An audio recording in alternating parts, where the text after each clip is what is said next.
For me, I've taken, quite a few science classes, so I'm pretty comfortable in the lab. I've done a lot of work with microscopes, looking at specimens and this and that. But I had never done any field research or never taken samples. There's so much problem solving that happens in any experiment that you do, any research that you do. Creative problem solving is, I think, a big skill in science and in life in general.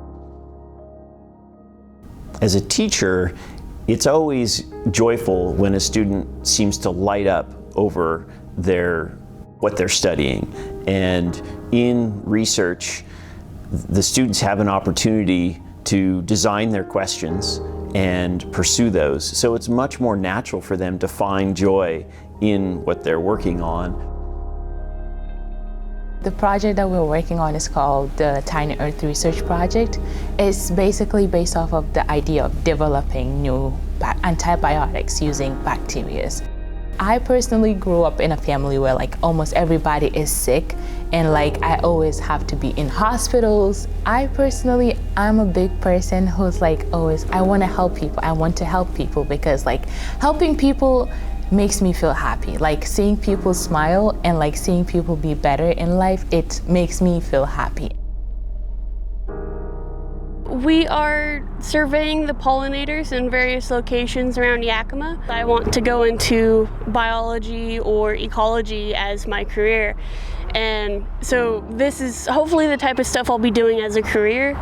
And also this specific project spoke to me because I love entomology and I love getting to know all the insects that you don't usually look at very closely. I want to make a difference in the environment, even if it's a small difference, such as surveying the bees for future projects.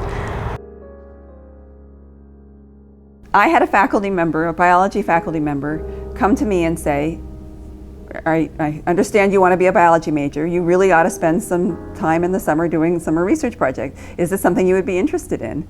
And I said yes, and he arranged for me to work with a graduate student. It gave me skills that I'm still drawing on when I arrange for student projects now that I'm a professor doing research with my own undergraduate students. It can really make a difference in people's trajectories to have the experience to do hands-on stuff.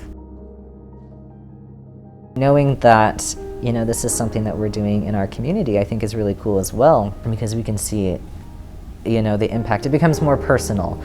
I know the people that run the orchard now. I know where the orchard is. I've been in there many times. It's a different sort of feeling that, this is my community. This is the county that I grew up in. These are the people that I know and have been raised with, and this is how it's going to impact them.